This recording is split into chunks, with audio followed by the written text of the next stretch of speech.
Top 18। प्रायोजक Cotton King Urban Twist. Compliment तो बनता है।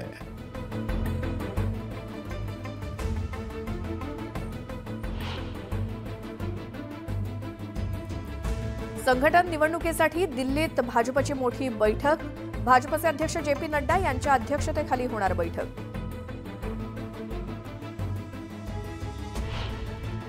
छत्रपती संभाजीनगरमध्ये मतमोजणीची तयारी पूर्ण। मतमोजणी केंद्राच्या 100 मीटर परिसरात प्रतिबंधात्मक आदेश लागू।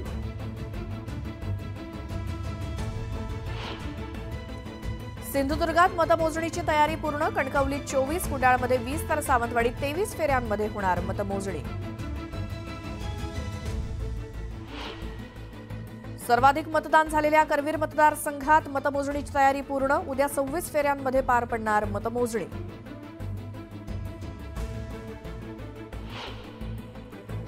महायुतीला कमी जागा आल्या तर अपक्षांच्या मदतीनं आमचंच सरकार बनेल। शिवसेना नेते गुलाबराव पाटलांचा दावा। शिर्डीत दर्शन पास काढण्यासाठी डिजिटल पेमेंटची सुविधा सुरू। साई संस्थांच्या नवीन दर्शन रांगेत असणार व्यवस्था।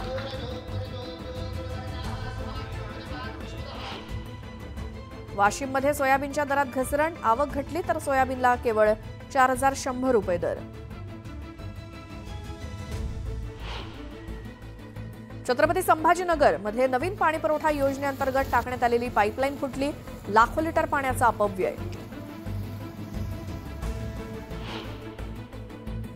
शॉर्ट सर्किटमुळे ऊसाच्या पडाला आग। आगीत 3 एकर ऊस जळून खाक। तत्काळ नुकसान भरपाई देण्याची शेतकऱ्याची मागणी। आणि चंद्रपूरच्या मूल तालुक्यातील गडीसुर्ला गावातील शेतात आढळला मोठा अजगर। वन विभागाकडून अजगराची सुटका।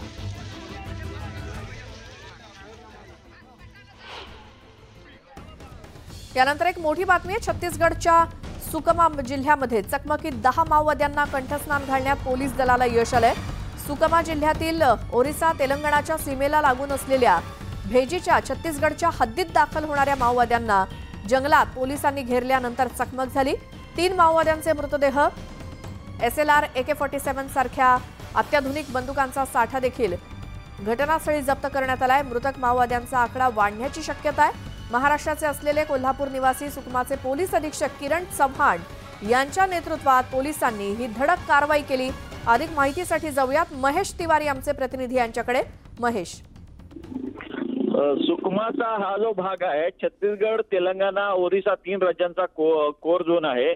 या भागात माओवाद्यांचं लोकेशन कालपासून होतं। त्या महाराष्ट्राचे मूळ निवासी असले कोल्हापूरचे असलेले किरण चव्हाण जे सुकमाचे SP आहे ते काल काही पथकांना घेऊन कालपासून त्यांच्या नेतृत्वात या ठिकाणी मोठं अभियान सुरू आहे, ऑपरेशन। आज भेजी भागात या माओवाद्यांना घेरण्यात यश आलं आणि त्या ठिकाणी सकाळी सुरू झालेली चकमक अजूनही सुरू आहेत आणि या चकमकीत आतापर्यंत 10 माओवादी ठार झालेले आहेत।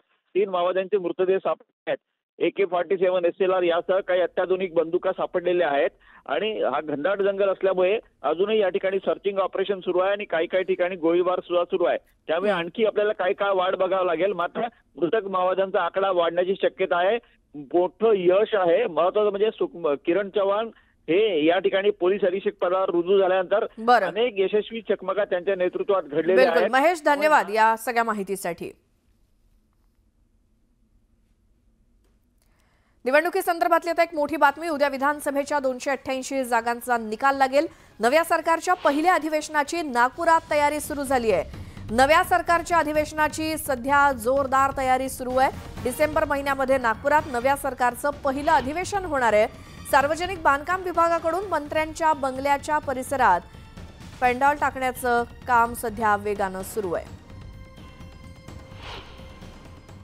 विधानसभा निवडणुकीचा निकाल जरी उद्या येणार असला आणि राज्याचे नवे राज्यकर्ते कोण असले हे अद्याप निश्चित नसलं तरी राज्याचं हिवाळी अधिवेशन हे नागपुरात होतं आणि आता स्थापन होणाऱ्या नव्या सरकारचं पहिलं अधिवेशन नागपूरमध्ये होणार आहे। त्यामुळे सरकार कोणाचं येणार हे अद्याप स्पष्ट नसलं तरी नागपूरमध्ये जे आहे ते या अधिवेशनाच्या तयारीनं जे आहे ते वेग घेतलेला आहे। आपण सध्या नागपूरच्या रवी भवन परिसरामध्ये आणि या रवी भवन परिसरामध्ये सरकारचे मंत्री जे आहेत ते निवासाला असतात आणि त्यांच्या निवासाची सोय या रवी भवनमध्ये केलेली असते आणि आता या रवी भवनच्या दुरुस्तीला आणि देखभालीला जे आहे ते वेग आलेला आहे। कारण हिवाळी अधिवेशन साधारणतः डिसेंबर महिन्याच्या पहिल्या किंवा दुसऱ्या आठवड्यात असतं, त्यामुळे आता दिवस कमी शिल्लक आहे आणि त्यासाठी आपण पाहतोय की रवी भवनचे जे आहे ते इथं असलेल्या मंत्र्यांसाठीच्या बंगल्यांची डागडुगी केली जात आहे। मंडप टाकण्याचं काम जे आहे ते इथं केलं जात आहे। रवी भवन परिसराची साफसफाई जी आहे ते इथं मोठ्या प्रमाणात केली जात आहे। त्यामुळे नवीन सरकार गठीत झालं, नवीन मंत्रिमंडळ तयार झालं की त्यांचं पहिलं अधिवेशन नागपूरमध्ये होईल आणि त्या अधिवेशनाच्या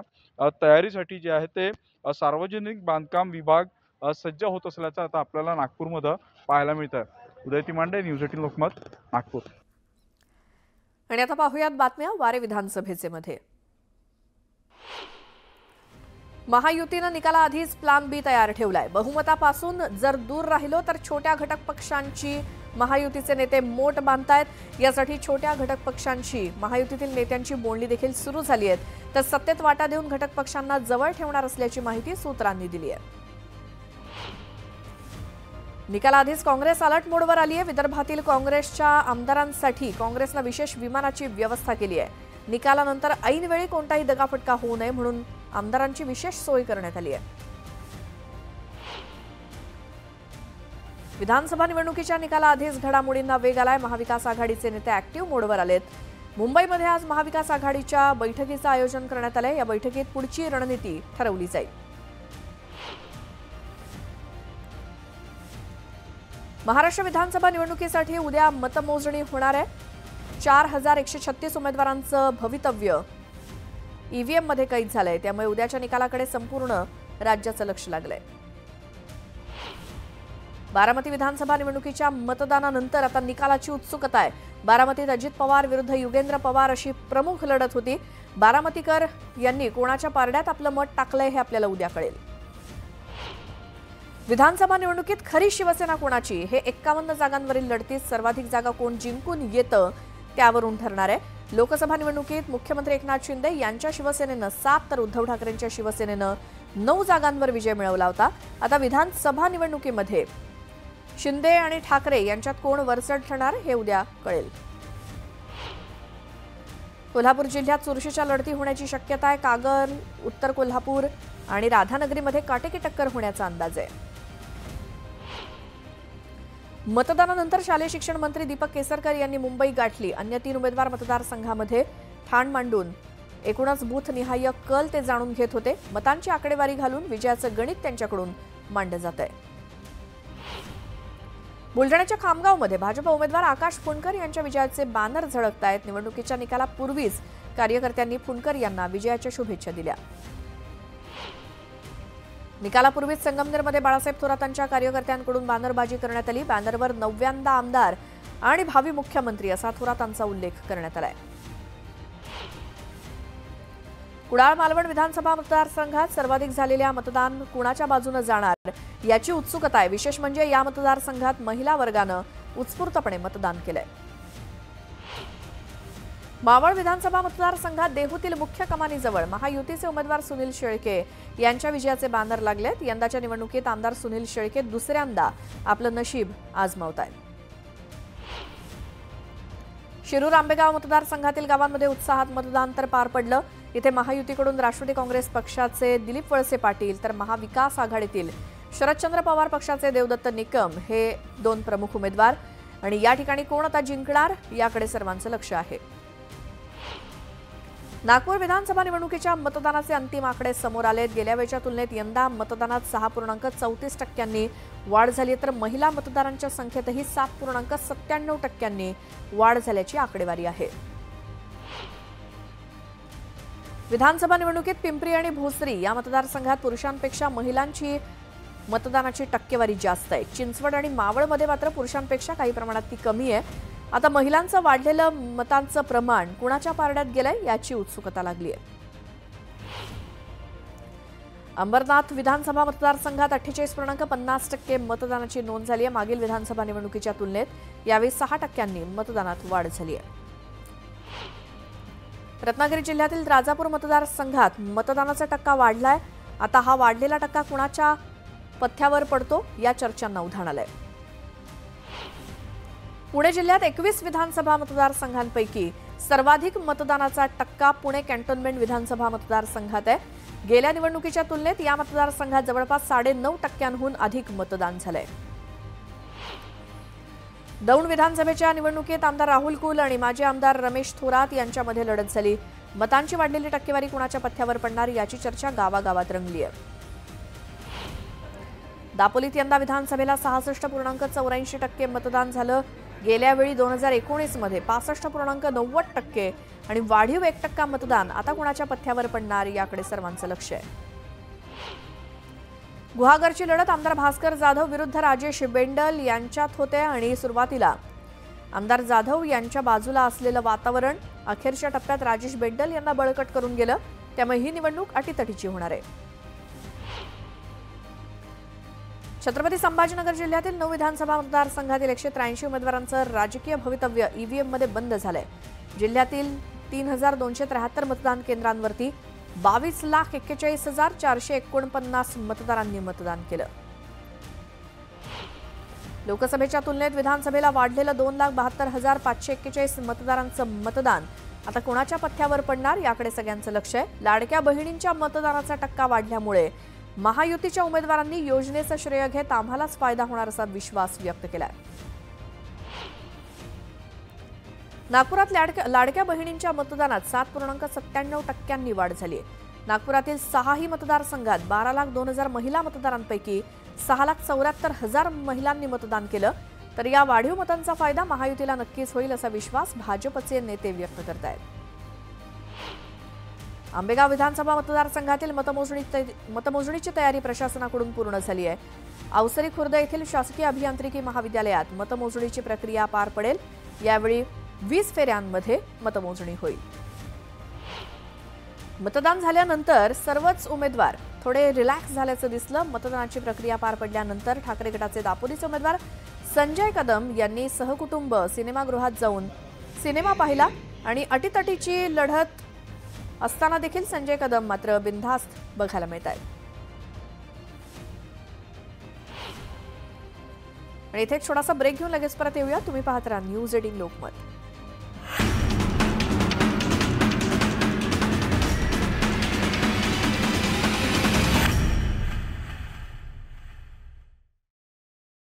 तुलनेमध्ये विधानसभेला वाढलेलं 2,72,541 मतदारांचं मतदान आता कुणाच्या पथ्यावर पडतंय याकडे साऱ्यांचंच लक्ष लागलं। लाडक्या बहिणींच्या मतदानाचा टक्का वाढल्यानं महायुतीच्या उमेदवारांनी योजनांचं श्रेय घेत आम्हालाच फायदा होणार असा विश्वास व्यक्त केला आहे।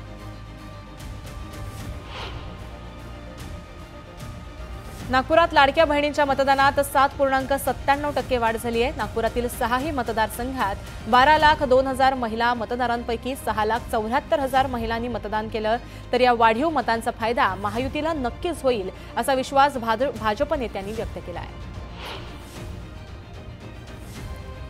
आंबेगाव विधानसभा मतदारसंघातील मतमोजणीची तयारी प्रशासनाकडून पूर्ण झाली आहे। अवसरी खुर्द येथील शासकीय अभियांत्रिकी महाविद्यालयामध्ये मतमोजणीची प्रक्रिया पार पडणार आहे। यावेळी 20 फेऱ्यांमध्ये मतमोजणी करण्यात येणार आहे। मतदान झाल्यानंतर सर्वच उमेदवार थोडे रिलॅक्स झाल्याचं पाहायला मिळतं। मतदानाची प्रक्रिया पार पडल्यानंतर ठाकरे गटाचे दापोलीचे उमेदवार संजय कदम यांनी सहकुटुंब सिनेमागृहात जाऊन सिनेमा पाहिला। अटीतटीची लढत असताना संजय कदम मात्र बिनधास्त असल्याचं पाहायला मिळतंय।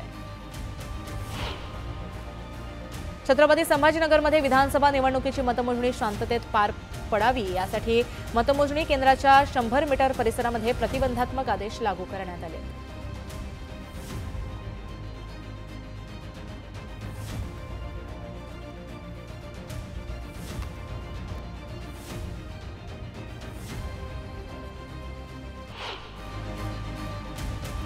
निकालाआधी काँग्रेस ॲक्शन मोडवर आलेला आहे। विदर्भातील काँग्रेसच्या आमदारांसाठी काँग्रेसने विशेष विमानाची व्यवस्था केली आहे। निकालानंतर ऐनवेळी कोणताही दगाफटका होऊ नये म्हणून आमदारांची विशेष सोय करण्यात आली आहे। विधानसभा निवडणुकीच्या निकालाआधीच घडामोडींना वेग आलाय। महाविकास आघाडीचे नेते ॲक्टिव्ह मोडवर आले आहेत। मुंबईमध्ये आज महाविकास आघाडीच्या बैठकीचं आयोजन करण्यात आलं। या बैठकीमध्ये पुढील रणनीती ठरवण्यात येणार आहे। महाराष्ट्र विधानसभा निवडणुकीसाठी उद्या मतमोजणी पार पडणारे 4,136 उमेदवारांचं भवितव्य ईव्हीएम मध्ये कैद झालंय। त्यामुळे उद्याच्या निकालाकडे संपूर्ण राज्याचं लक्ष लागलंय। बारामती विधानसभा निवडणुकीच्या मतदानानंतर आता निकालाची उत्सुकता लागली आहे। बारामतीमध्ये अजित पवार विरुद्ध युगेंद्र पवार अशी प्रमुख लढत होत असून बारामतीकर कुणाच्या पारड्यामध्ये आपलं मत टाकतायत हे पाहणं महत्त्वाचं ठरणार आहे।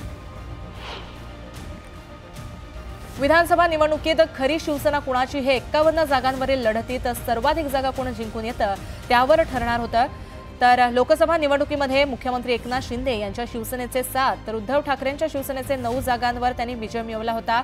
आता विधानसभा निवडणुकीमध्ये शिंदे किंवा ठाकरे यांच्यात कोण वरचढ ठरणार, कोण बाजी मारणार हे निकालातून स्पष्ट होईल। कोल्हापूर जिल्ह्यामध्ये चुरशीची लढत होण्याची शक्यता, कागल, कोल्हापूर उत्तर आणि राधानगरीमध्ये काटेकी टक्कर होण्याचा अंदाज वर्तवला जातोय। मतदानानंतर शालेय शिक्षण मंत्री दीपक केसरकर यांनी मुंबई गाठली। अन्य 3 उमेदवार मतदारसंघांमध्ये ठाण मांडून एकूणच बूथनिहाय कल जाणून घेत होते। मतांची आकडेवारी घालून विजयाचं गणित त्यांच्याकडून मांडलं जात आहे। बुलढाण्याच्या खामगावमध्ये भाजप उमेदवार आकाश फुंडकर यांच्या विजयाचे बॅनर झळकलेत। निवडणुकीच्या निकालापूर्वीच कार्यकर्त्यांनी फुंडकर यांना विजयाच्या शुभेच्छा दिल्या आहेत। निकालापूर्वी संगमनेरमध्ये बाळासाहेब थोरातांच्या कार्यकर्त्यांकडून बॅनरबाजी करण्यात आली। बॅनरवर 9व्यांदा आमदार आणि भावी मुख्यमंत्री असा थोरातांचा उल्लेख करण्यात आला। कुडाळ मालवण विधानसभा मतदारसंघामध्ये सर्वाधिक झालेल्या मतदान कुणाच्या बाजूने जाणार याची उत्सुकता आहे। विशेष म्हणजे या मतदारसंघामध्ये महिला वर्गाने उत्स्फूर्तपणे मतदान केलंय। मावळ विधानसभा मतदारसंघात देहूतील मुख्य कमानीजवळ महायुतीचे उमेदवार सुनील शेळके यांच्या विजयाचे बॅनर लागले आहेत। यंदाच्या निवडणुकीमध्ये आमदार सुनील शेळके दुसऱ्यांदा आपलं नशीब आजमावत आहेत। शिरूर आंबेगाव मतदारसंघातील गावांमध्ये उत्साहामध्ये मतदान पार पडलं। या ठिकाणी महायुतीकडून राष्ट्रवादी काँग्रेस पक्षाचे दिलीप वळसे पाटील तर महाविकास आघाडीतील शरदचंद्र पवार पक्षाचे देवदत्त निकम हे 2 प्रमुख उमेदवार होते। या ठिकाणी आता कोण जिंकणार याकडे सर्वांचंच लक्ष लागलंय। नागपूर विधानसभा निवडणुकीच्या मतदानाचे अंतिम आकडे समोर आलेत। गेल्या वेळीच्या तुलनेमध्ये यंदा मतदानामध्ये 6.34% वाढ झाली आहे, तर महिला मतदारांच्या संख्येतही 7.97% वाढ झाल्याची आकडेवारी समोर आली आहे। विधानसभा निवडणुकीमध्ये पिंपरी आणि भोसरी मतदारसंघामध्ये पुरुषांपेक्षा महिलांची मतदानाची टक्केवारी अधिक आहे। चिंचवड आणि मावळमध्ये मात्र पुरुषांपेक्षा कमी प्रमाणात टक्केवारी समोर आली आहे। आता महिलांचं वाढलेलं मतांचं प्रमाण कुणाच्या पारड्यामध्ये गेलंय याची उत्सुकता शिगेला पोहोचली आहे। अंबरनाथ विधानसभा मतदारसंघामध्ये 48.50% मतदानाची नोंद झाली। मागील विधानसभा निवडणुकीच्या तुलनेमध्ये यावेळी 6% मतदानामध्ये वाढ झाली आहे। रत्नागिरी जिल्ह्यातील राजापूर मतदारसंघामध्ये मतदानाचा टक्का वाढलाय। आता हा वाढलेला टक्का कुणाच्या पारड्यात गेला यामुळे चर्चा उधाण आली आहे। पुणे जिल्ह्यातील 21 विधानसभा मतदारसंघापैकी सर्वाधिक मतदानाचा टक्का पुणे कंटोन्मेंट विधानसभा मतदारसंघ।